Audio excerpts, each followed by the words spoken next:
हम सब लोग एक विशेष मुद्दे को लेकर यहाँ पर आप सबके साथ रूबरू होने के लिए बैठे हैं। दोस्तों, कांग्रेस और बाकी अन्य दल भी अग्निवीर योजना को लेके पूरे देश में भ्रामक प्रचार कर रहे हैं।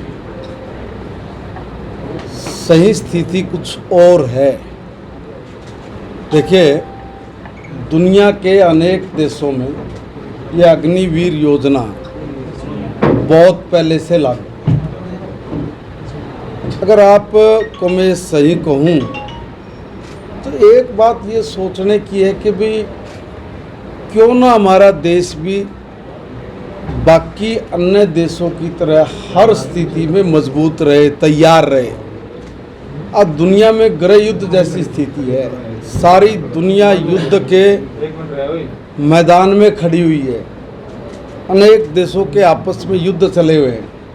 अगर इसी सारे में मैं एक देश जहाँ पर अग्निवीर योजना लागू है, इजराइल की बात करूँ, तो इजराइल आज भी चारों तरफ दुश्मन देशों से घिरे होने के बावजूद भी अगर मजबूत स्थिति में खड़ा है तो इसलिए खड़ा है कि वहाँ का हर बच्चा सैनिक है, हर बच्चा सैनिक है, महिलाएं भी सैनिक हैं। इसीलिए हैं कि अपने देश की सुरक्षा करना हर देशभक्त नागरिक का अपना जिम्मेवारी है। उसकी सामाजिक जिम्मेवारी भी है, नैतिक जिम्मेवारी भी है, और देशभक्ति के नाते अपने देश की सुरक्षा के लिए जान की बाजी लगाने वाले लोगों को अपने काम से पीछे नहीं हटना, इस भाव के साथ वो लोग अपना काम कर रहे हैं और अपने देश की रक्षा कर रहे हैं। क्या अपने देश में हर बच्चा सैनिक बने, हर परिस्थिति से लड़ने के लिए उसके पास वैसी योग्यता हो, तो इसका उपयोग करने में कोई बुराई नहीं है। नंबर 2 कि भाई ये कहते हैं कि अगर शहीद हो गया उस परिस्थिति में तो इसमें जो हमारा अग्निवीर सैनिक है उसको कुछ नहीं मिलेगा। क्यों नहीं मिलेगा भाई?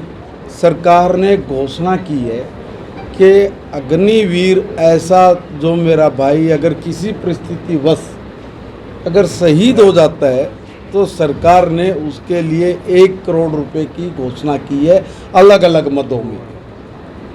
तो ये कोई छोटी बात नहीं है। ये जो कहते हैं भ्रामक प्रचार कर रहे हैं कि भाई कुछ नहीं मिलेगा, ये युवाओं के साथ गलत नीति बना के धोखा दे रहे हैं, ये लोग बिल्कुल उल्टा और गलत भ्रामक प्रचार कर रहे हैं। भाई अगर जोखिम है सैनिकों के तो उसके लिए भी जो कठिनाई है उस कठिनाइयों में भी भत्ता देने की बात इस अग्निवीर पॉलिसी के अंतर्गत सरकार ने रखी है कि भाई अगर कोई कठिनाई होगी तो उसका भी भत्ता ये सरकार उन अग्निवीरों को देगी।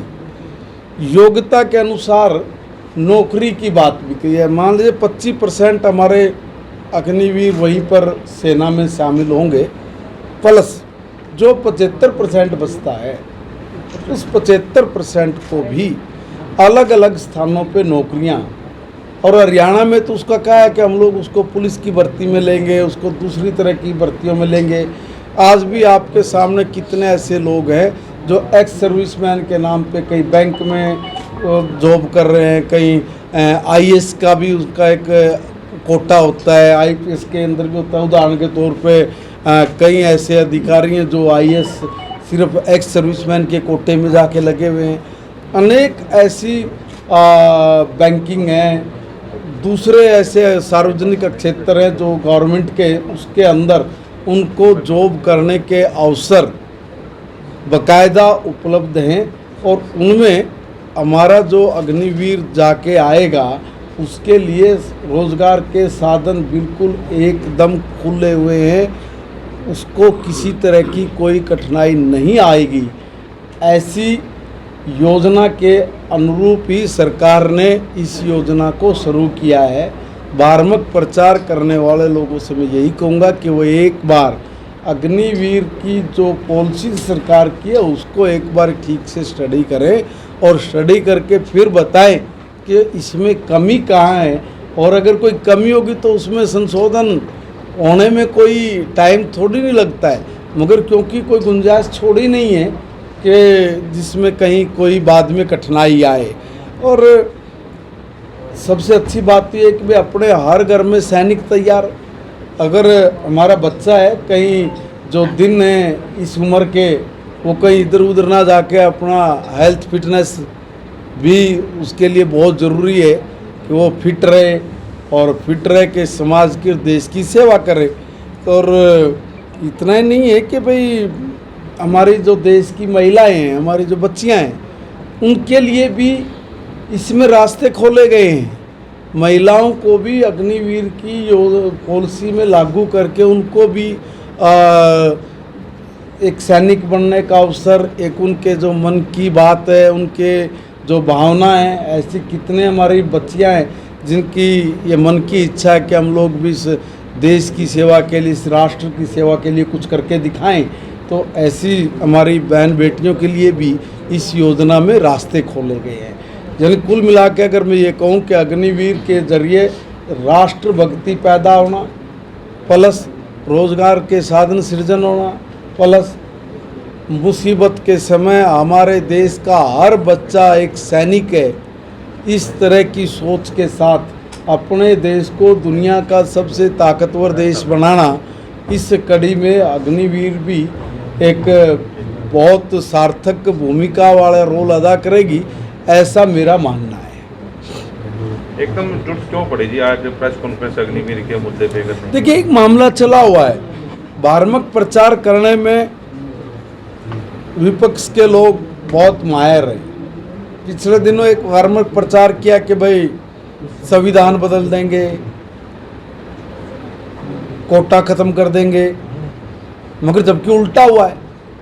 उल्टा ये हुआ कि कर्नाटक में एक तरफ तो ये लोग कह रहे हैं कि भाई ओबीसी का, एससी का कोटे को खतरा है, और स्वयं कर्नाटका में ओबीसी और एससी का कोटा काट के मुसलमानों को दे दिया। गलत प्रचार करना, संविधान की बदल देंगे की बात करने वाले लोग, वो पहले इस देश के लोगों को बताइए तो सही कि संविधान के साथ छेड़खानी किन लोगों ने की है। श्रीमती इंदिरा गांधी जी गलत तरीके से चुनाव जीत के देश की प्रधानमंत्री बन गई। इलाहाबाद हाई कोर्ट ने उनके खिलाफ फैसला सुना दिया। जब वो फैसला सुनाया तो उस फैसले को उन्होंने संविधान के अनुरूप मानने की बजाय ना कैबिनेट बुलाई, ना कोई चर्चा की, और स्वयं भू नेता बन के संविधान का गला घोट दिया। संविधान को एक साइड में रख के सारे देश को बंदी बना लिया और इमरजेंसी लागू कर दी। अब संविधान की रक्षा वो लोग करेंगे, वो हमें बताएंगे कि भी संविधान की सुरक्षा कैसे करनी है, जिन लोगों ने स्वयं संविधान को ताक पे रखा। अरे भाई, संविधान का ही एक अनुरूप है। जब भी कोई पार्लियामेंट में कोई कानून बनता है, कोई बिल आता है, बिल आना और बिल को लेके जिसमें प्रधानमंत्री जी की मोहर लगी हो उसको पाड़ के फेंक देना, वो आदमी कह रहे हैं कि संविधान बचाओ। पहले खुद तो सीख लो कि संविधान है क्या और बचाना कैसे है। तो इसलिए तो धार्मिक प्रचार करके लोगों को गलत दिशा में लेके जाने का प्रयास करते हैं, उसी को हम लोगों ने कहा है कि अग्निवीर पर भी ये लोग इस तरह का धार्मिक प्रचार कर रहे हैं। उस धार्मिक प्रचार के से लोग जागरूक हों और लोगों को पता लगे कि भी ये गलत बोल रहे हैं, ये योजना किसी और पर्पज से है और इसका ये लोग कुछ गलत अर्थ निकाल। 25% जितनी भर्ती होनी है उतनी भर्ती का कोटा तो 25% में उनका है ही। जो 75% है, क्या आपकी नैतिक जिम्मेवारी नहीं बनती इस देश के प्रति कि हम लोग अपने देश को फिजिकली फिट रखें, हम अपने देश के हर बच्चे में राष्ट्र भावना पैदा करें। हमारे देश का हर बच्चा आज जो पूरी दुनिया के विश्व का जो सिनेरियो बना हुआ है, इस सिनेरियो में वो एक सैनिक के रूप में कभी ऐसा अवसर आ गया तो उसके लिए तैयार रहें। देखिए, तैयारी, पूर्व तैयारी, ऐसा नहीं कि भी कुछ होगा, मगर अपनी तैयारी करने में कोई हर्ज है क्या? मंत्री जी, भाजपा हाईकमान को ये तो नहीं लग रहा कि आने वाले चुनाव में ये अग्निवीर का मुद्दा हावी हो सकता है विपक्ष जनता के बीच? चुनाव तो चला गया। नहीं, विधानसभा चुनाव होना। विधानसभा चुनाव स्टेट में है, 4-5 स्टेट में होगा। ये तो पूरे देश का चुनाव ही निकल गया, तब तो हमने नहीं की। देखिए, ये माहिर हैं, मैंने जैसे कहा, बारमक प्रचार करने में, झूठ बोलने में। मैंने कहा ना, संविधान के बारे में किस तरह से झूठ बोला। संविधान निर्माता बाबा साहब भीमराव अंबेडकर जी को इतना अपमानित करके कांग्रेस से बाहर किसने निकाला? कानून मंत्री से इस्तीफा किसने लिया? उनके नाम पे वोट मांग के राजनीति किन लोगों ने की? और उनके लिए एक 5 फुट जगह भी नहीं दे पाई कांग्रेस सरकार। उनके खानदान का कोई भी आदमी अगर परमात्मा को प्यारा हो जाए तो दिल्ली में बहुत बढ़िया जगह में उनको संस्कार करने के लिए जगह मिलेगी। और जिस आदमी ने इस देश के लिए संविधान बनाया, रचा, उस आदमी के लिए 5 गज जगह भी ये दे नहीं पाए हैं। मैं यही कह रहा हूँ ना कि भाई, और हमारे ऊपर आरोप लगाते हैं। हम लोगों ने बाबा साहब को सबसे पहले सम्मान देने का काम किया। अगर भाजपा की सरकार जब बनी तो सबसे पहले बाबा साहब को भारत रत्न देने का काम अगर किसी ने किया तो सरदार अटल बिहारी वाजपेयी जी ने किया। 5 एकड़ से भी ज़्यादा ज़मीन में लुटियन जोन मतलब जो सबसे महंगा एरिया, जिनका संसद भवन है, प्रधानमंत्री आवास है, मंत्रियों के निवास हैं, उस जगह पे 5 एकड़ से भी ज़्यादा ज़मीन पर एक म्यूजियम बनाना कि सारी दुनिया के लोग, देश के लोग नहीं, दुनिया के लोग आए और बाबा साहब की जीवन के बारे में पढ़े, उनके संघर्ष के बारे में जाने, उन्होंने यहाँ के दबे कुचले पिछड़े दलित समाज के लिए क्या किया और किन परिस्थितियों में वो इतनी आगे बढ़े और कैसे वो हमारे लिए प्रेरणा स्रोत हो सकते हैं, इसकी जानकारी देने की जिम्मेवारी सरकारों की थी। सरकार इन जिम्मेवारियों से भागी, यानी कांग्रेस इन जिम्मेवारियों से भागी और एक तरफ वोट लेती रही, दूसरी तरफ उनका नाम भी इतिहास के पन्नों में, क्लासों में से जो हमारे सब्जेक्ट थे उसमें से भी निकाल के फेंक दिया। ये दोनों चीज़ें एक साथ नहीं चल सकती कि उनका झूठ भी बेचेंगे वो लोग और दुनिया को भी उल्लू बनाने का काम करेंगे और वोट लेके उन्हीं लोगों का फिर सपने देखते हैं कि हम लोग इस देश पर राज करें। मंत्री जी, दीपेंद्र हुड्डा पद यात्रा ग्रामीण से शुरू कर रहे हैं, उसकी शुरुआत पानीपत ग्रामीण से करेंगे, कैसे देखते हैं? देखना क्या था, ठीक है, हर व्यक्ति अपने दल को मजबूत करने के लिए यात्रा निकालता है, दूसरे काम करता है, करे, उसमें क्या अर्थ है? हम लोग भी करते हैं। मेरा तो दोस्त है वो बहुत पुराना, आप ठीक, ये काटा नहीं। देखिए मेरी बात सुनो, हर आदमी को राइट है कि वो अपनी महत्वाकांक्षा के अनुसार अपना काम करे।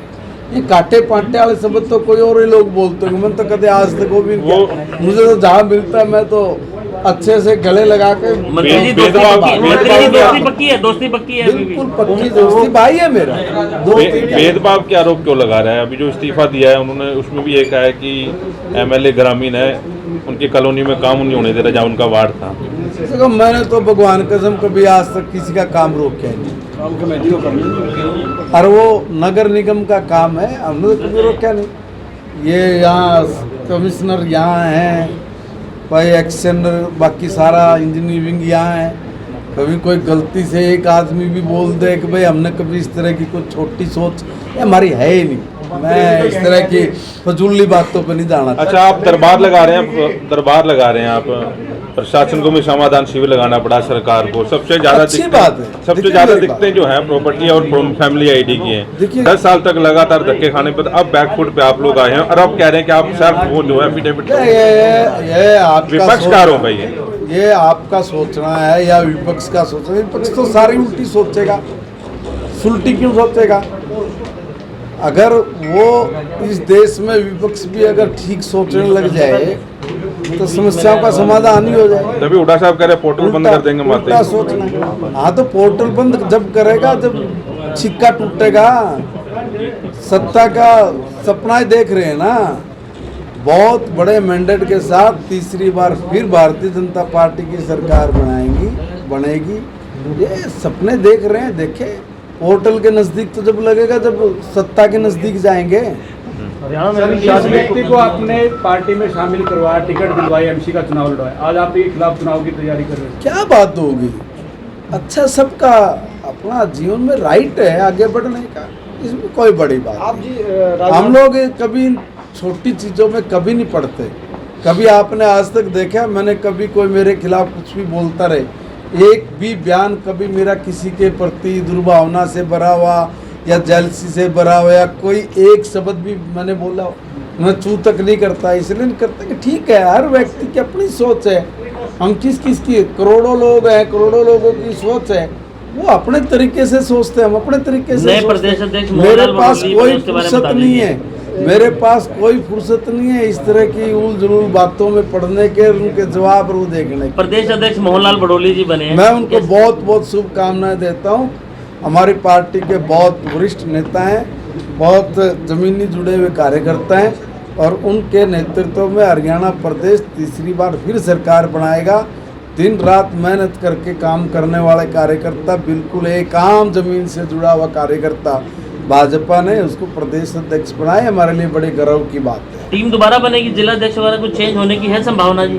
वो प्रदेश अध्यक्ष का मैटर होता है, उस पर मैं कुछ नहीं कह पाऊँगा। सर राजनाथ सिंह से मिले आप सबकी क्या बातचीत हुई सर? कुछ एक शिष्टाचार भेंट थी, हमारे नेताओं से मिलना ठीक है, कोई विशेष बात नहीं। मंत्री जी का विजय जयंत जी के जाने से लगता है कि पार्टी को कुछ नुकसान हुआ है। देखिए मेरी बात, ये आप लोगों के लिए फोबिया होगा, हमारे लिए तो कुछ नहीं है। पार्टी में बहुत लोग आते हैं, बहुत लोग चले भी जाते हैं, आना जाना लगा रहता है। ये तो कुछ भी नहीं भाई। कल्याण सिंह जी गए थे, वापिस आए ना बीजेपी में, हैं? इतना बड़ा नेता जो उत्तर प्रदेश का मुख्यमंत्री रहा। उमा भारती जी भी चली गई थी। देखिए ये मैं वही कह रहा हूँ कि आना जाना लगा रहता है, कोई बड़ी चीज़ नहीं है। कोई आ गया चला गया, कोई इतना वो थोड़ी नहीं था कि भाई चला गया तो बेड़ा गर्क हो गया, नाश हो गया, कुछ ऐसा थोड़ी नहीं है। किसी पे कोई फर्क नहीं पड़ता बीजेपी पे। अगर विजय जयंत दोबारा आना चाहेंगे तो दरवाजे खुले हैं उनके? सबका स्वागत है, बिल्कुल है।